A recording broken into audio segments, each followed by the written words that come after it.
Hey guys, welcome to Breaking View. Just wanted to talk about, the Mission Impossible films leading up to the seventh one.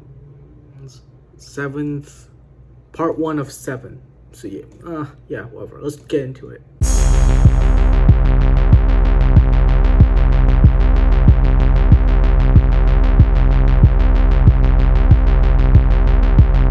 Let's talk about number one.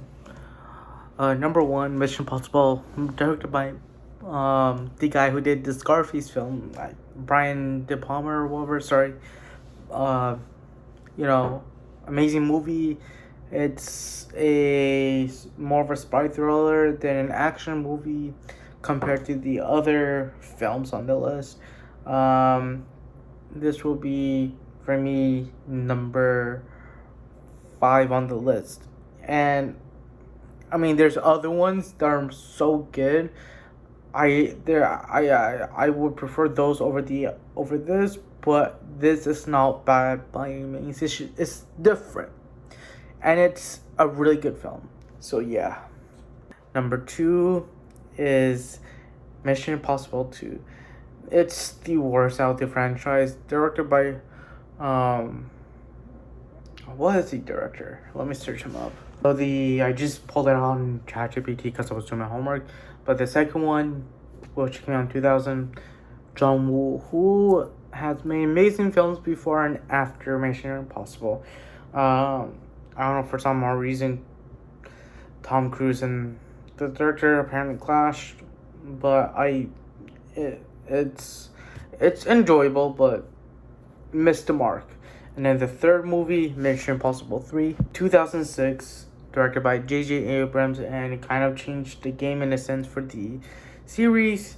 It felt like a conclusion, just because I guess what happened was they were planning. I guess because it was the third one, they were going to end it as a trilogy. There were talks of, Jeremy Renner taking over at one point, because at the time, I guess around the time within 2010s, Tom Cruise was going down in terms of box office. So yeah.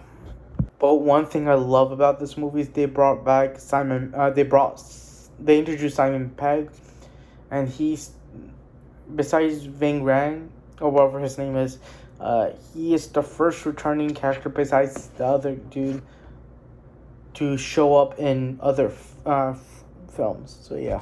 Number four. This was, I think, the first live action movie that Brad Bird did, which was Mission Impossible Ghost Protocol, the fourth movie.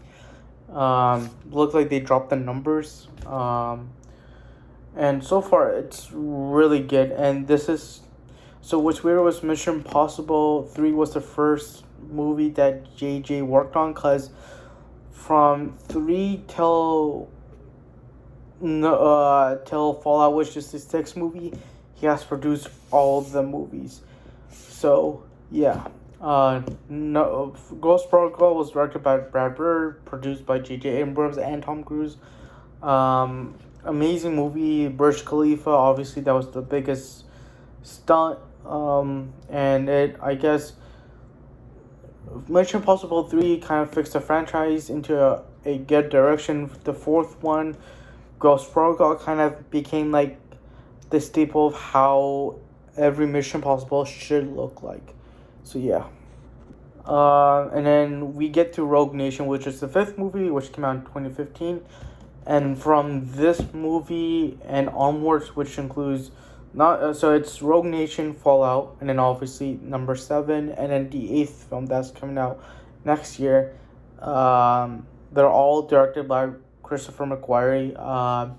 And this will be the last movie where you would have different directors, because now it's the thing where, like, Christopher McQuarrie will be doing the rest of the franchise, and he's been working with Tom Cruise before Mission Impossible and after Rogue Nation. So far, this movie is good. Introduce more characters for the franchise. that would also appear later. Pretty cool. So yeah, Fallout is my favorite Mission Impossible movie. Mission Impossible Fallout that came out in 2018, also directed by Christopher McQuarrie. Um, I think overall it's one of the best movies in the franchise. Personally, for me, I rewatched that a lot more than the other films. Um, and obviously, one thing is Henry Cavill's in this movie. Big fan of him, and obviously, there's a weird thing between Fallout and Henry Cavill. This movie was shot in 2017. Normally, movies are shot a year before, or at least a couple months before its release date. Typically, a year before then. Just so that there's enough time for, I guess, reshoots and obviously post production, finishing VFX work and whatnot. But during that time frame, 2017, Justice League was supposed to come out that year, and what was weird was they shot Justice League in 2016, after the release of Batman vs. Superman, but what happened was Zack Snyder left the project or got fired or whatever, and so in 2017 he did reshoots, and during the reshoots he was doing Mission Impossible Fallout. So here's the thing, so in Fallout he had the beard, but when doing the reshoots he needed the beard to be gone to play his role as Superman.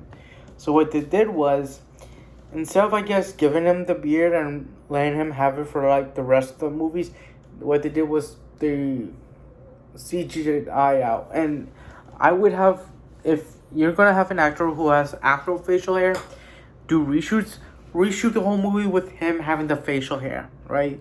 Or just don't do the reshoots, because with the Snyder Cut it proved that the story was so much better. But getting back on topic with Mission Impossible, Fallout, the best movie ever in the series. And yeah, this was the first time where we had a returning villain in the franchise.